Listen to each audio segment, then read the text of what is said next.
Ladies and gentlemen, fight fans all around the world, we're going to talk some boxing. As you can see, the topics. Let's get into it. So, Errol Spence was interviewed on Showtime by two reporters or two journalists from Showtime, and he was asked if you faced Floyd Mayweather, how you think you would do.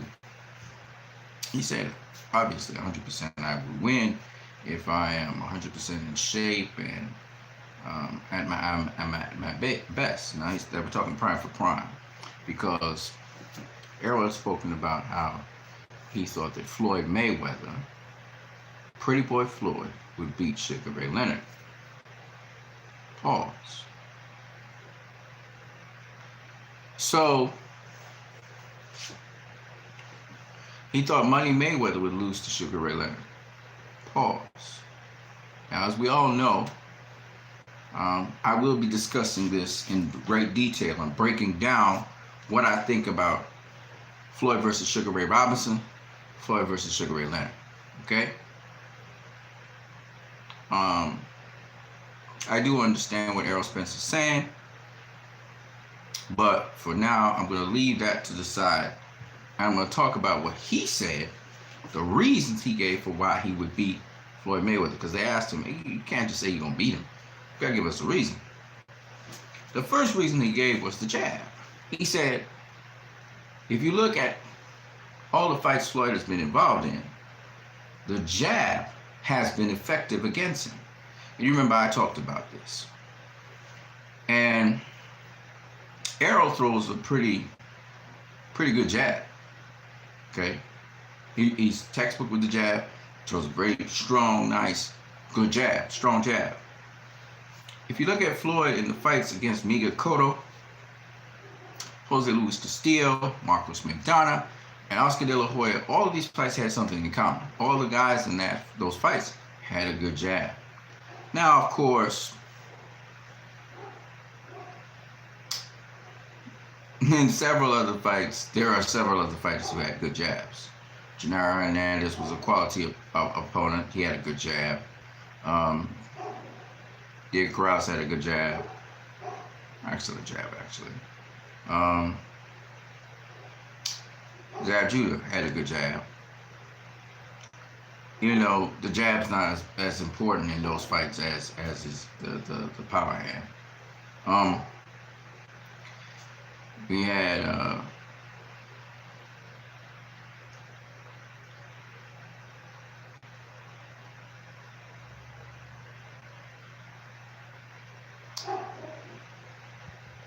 Canelo has a decent jab.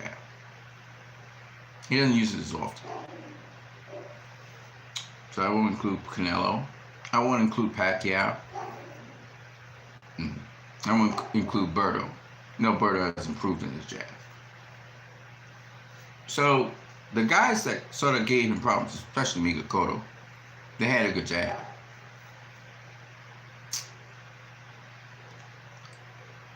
Errol Spence said he didn't know why Oscar De La Hoya didn't continue to use his jab.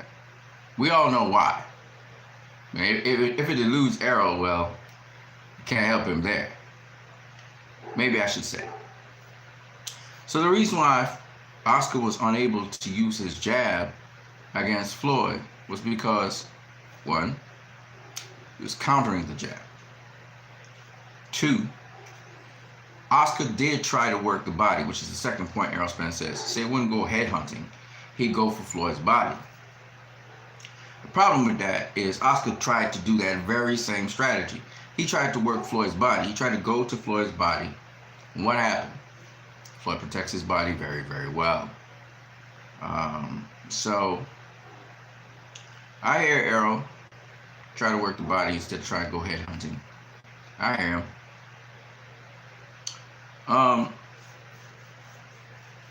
So why did Oscar put away his jab? Because Floyd continued to tattoo Oscar with counter rights or rights over the jab and rights under the jab. Okay? He was really using a lot of right hooks That's also the reason why Oscar put away his left hook as well. Usually he would hook off the jab. But in this case, because Oscar's so dependent on that jab, if Floyd takes away the jab, Oscar can't build anything. And so that's what Floyd did. He also frustrated Oscar by making Oscar move unnecessarily around the ring, chasing him down, not cutting off the ring when he should. When Oscar tried to lead off the jab, Floyd would counter him. So it discouraged Oscar from jabbing. Marcus Maidana, the same thing. Marcus Maidana was unorthodox, but had a hell of a jab. But Floyd, before the fight almost wrapped up, Floyd had already discouraged Marcus Maidana to some degree from throwing that jab, and Floyd was throwing his jab instead. Jose Luis Castillo, in the second fight particularly, he actually broke Castillo. Castillo didn't think he could win, and he quit. The reason being, again, Floyd has footwork to kind of nullify the jab. He has feints. He can lead with either hand. He likes to come in with leaping left hooks. If that's not working, he's going to try something else. By the way, Oscar had pretty good defense against Floyd, even though Floyd had pretty good defense against Oscar. Now, Floyd's tough as well. His training camp would be one that you train very hard for Errol Spence. So Floyd has faced several people with jabs, and so has Canelo. And so these guys know how to nullify a jab. That's the thing that I think, as much as the jab is effective, at begin the fight, you'll be effective against Floyd with the jab. He has various ways and means. Arturo Gatti started off pretty good. We have several fighters that started off very well. But by round 3, they couldn't do anything. Okay? So, but Errol Spence is speaking something that is very true. I agree with it. I think that if you can maintain your jab like Cotto maintained his jab, you know, and the thing about Sugar Ray Leonard and Sugar Ray Robinson was they were jabbers, okay? They lived off the jab. Now, I'm going to tell y'all a little secret. What Mayweather does with people who are jabbers. Cotto was a little bit different. Cotto sort of did a Mayweather thing on Mayweather. But bear with me. Most jabbers have a rhythm. Most jabbers who jab, especially very frequently, have a rhythm. Floyd observes your rhythm. He's observing 2 things when he's in that ring. I'm going to keep it simple. There may be many other variables, but he doesn't have time for all of that. He observes 2 things. 1, at all times, he's looking at the position of the fighter in the ring and himself in the ring, even though he's observing 100 million other things. The lights, the time, the clock, the fans, the commentators and what they're saying about the fight. Because Floyd wants everybody in everybody's mind to know undisputably that he's in control. So he's aware of everything, like Andrew Butter would say. But particularly he looks at the spatial arrangement of the opponent with respect to him and the ring and the referee in the ring. He's aware of all this stuff, right? The second thing that Mayweather is very, very, very good at is if you're good at something, he's going to make an adjustment to you. All right? So I just told you about spatial arrangements. But he does it based on your behavior. He's observing you like nobody's business, okay? And how you move, he's going to pick it up very quickly. His thing is, if I can get a punch in on this guy, this fight is over. Because if I can hit you, you sure as hell not going to hit me.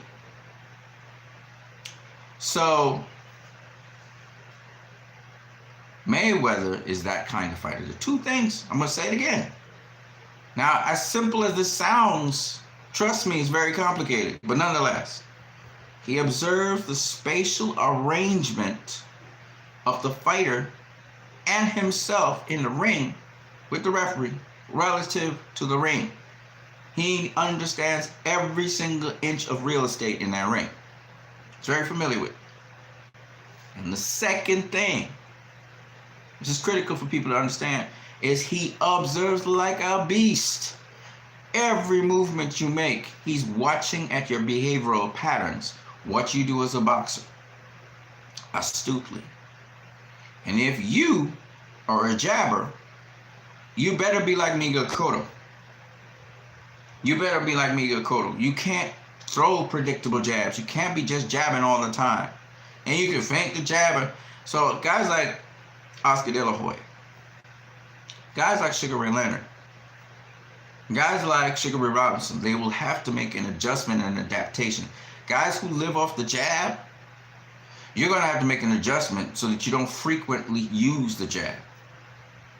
You have to be a little bit unpredictable, and sometimes you have to mix it up.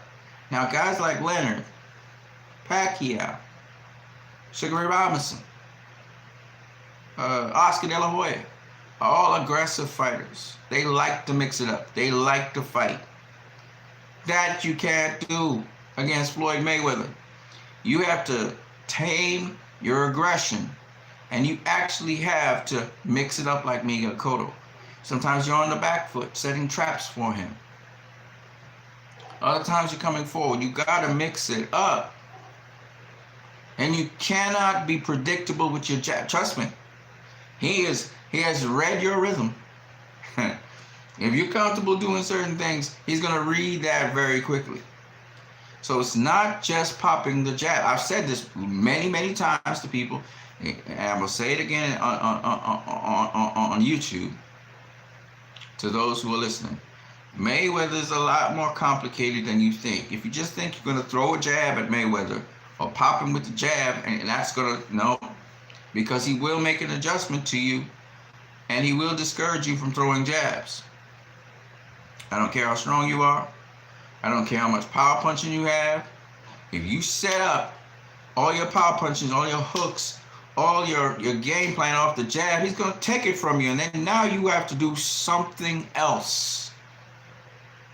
You have to get momentum going without the jab. How are you going to do that? Because that's what Mayweather, that's what Pacquiao and Canelo do. They take away your jab. They nullify it. And if you're throwing too many jabs, you better also, and this is particularly for Leonard and Sugar Ray Robinson, you can't throw the jab the same way with Mayweather. Like Andrew Ward would say, you have to mix it up. You got to throw different kinds of jabs. You got to throw it at different timings. You got to make it so unpredictable. Sugar Ray Robinson would feint, throw the jab. See, I know. Double feint, throw the jab. So then it's feint the jab, then he throws the jab. But he's going to throw the jab. You're guaranteed of that. That's his Achilles heel and Sugar Ray Leonard's Achilles heel. And if Errol Spence, who only throws the jab one way, it's powerful and everything, but if that's all you got against Mayweather, you're not going to beat him. But the jab is a key element. It's one of the key elements used to beat a Floyd Mayweather. No doubt about it. But can you keep it up for 12 rounds? That's the question. I don't care how well conditioned you are. It's up here that needs to be conditioned. Can you keep that up for 12 rounds? And Mayweather lives off the jab. He counters off of jabs. He leads to discourage the jab. I mean, he lives off the jab. So if you guys think that, throwing a lot of jabs, that gives him a lot of opportunities to do a lot of things, because that's what he is, a counterpuncher. All right.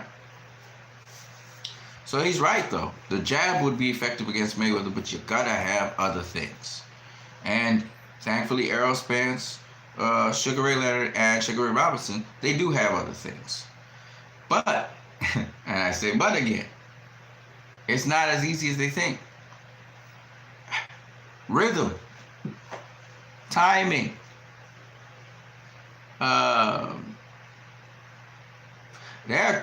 rhythm and timing is the key here.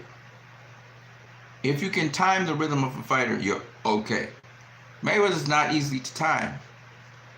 Now, to be fair, Sugar Ray Robinson, he's not easy to time either. All right, but he used some of the fundamental things. Well, Mayweather does an advanced class in certain things. I'll give you an example. So Sugar Ray Robinson will pop the jab on you while he's circling you. And once he finds the opening, he pops the jab. But he's going to pop the jab anyway to keep distance control sometimes because he wants to stay on the outside. Even though he's good on the inside, right? The problem with that is, look at Sugar Ray Robinson's feet. Go ahead and watch any film footage on Sugar Ray Robinson's feet. You'll see what I'm talking about. Because the key is the feet. And he has excellent footworks, right? It's a good platform to build off of. But guys like Mayweather and Pernell Whitaker and Roy Jones Jr., watch at their feet. I want you to pay attention to the footwork, not particularly just the movement. Because a lot of people get carried away and say, oh, this guy had great footwork, when in fact he doesn't have great footwork. He's burning up a lot of energy. He's doing unnecessary things which are not necessary. The footwork is there to get you in position to be able to hit and not get hit. That's all effective footwork is. So if you're not hitting and not get hit, and, or you're getting into position in a very excessive way, then you don't have good footwork. Okay? Now Sugar Ray Robinson had excellent footwork. Sugar Ray Leonard was a bit excessive, but and even his upper body movement was a bit excessive. But then again, Sugar Ray Leonard was a firecracker. I mean, it was electric when he had any fight. So maybe that was just the showmanship. But those are two key things I just said. He observes your behavior. He observes what you're doing, not just your rhythm and timing, but your behavior as well. And then he's always observing spatial arrangement. He's very precise in that. So Errol Spence saying he would beat Floyd Mayweather, he's supposed to say that. He's a unified world champion at welterweight. He's supposed to say that. And he should believe it as well. And he sparred Floyd Mayweather, so he knows, he has a good idea. I mean, he sparred him. He was his main sparring partner, so he has a good idea about, the style that Floyd brings to the table. So as a result of that, I think that Errol Spence is speaking the truth, but you got to understand that even going to the body, he protects his body very well. Floyd protects his body very well. You may have to come up top and try and fade him to the body, go to the head, but he does have a very good defense, so he can easily, his defense is it's very robust. So he can, get out of the way punches, roll punches, etc. You're talking about a guy who's, has sparred Pernell Whitaker. So it's going to be a tough task by Errol Spence to beat Floyd Mayweather. He has a good jab, don't get me wrong, but Mayweather does a lot of things with the jab. What I mean by that is, you coming in with the jab, he's going to handle it. All right? He's going to handle it. So,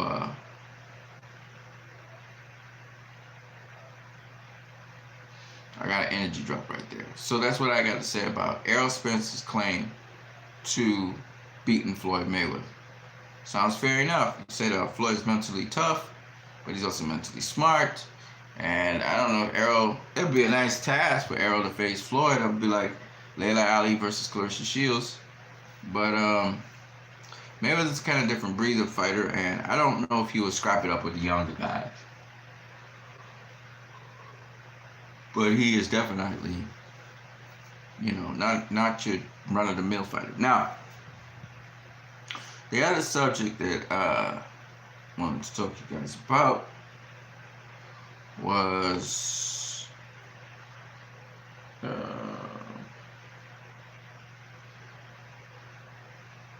trying to remember what it is.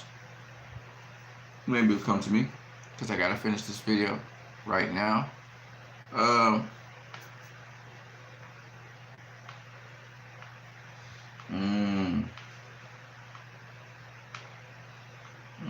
It's coming to me.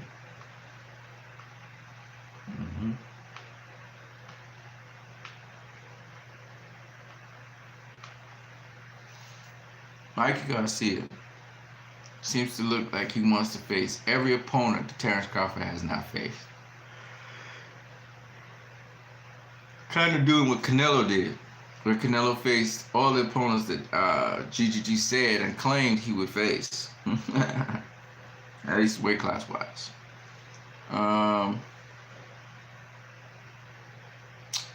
I think that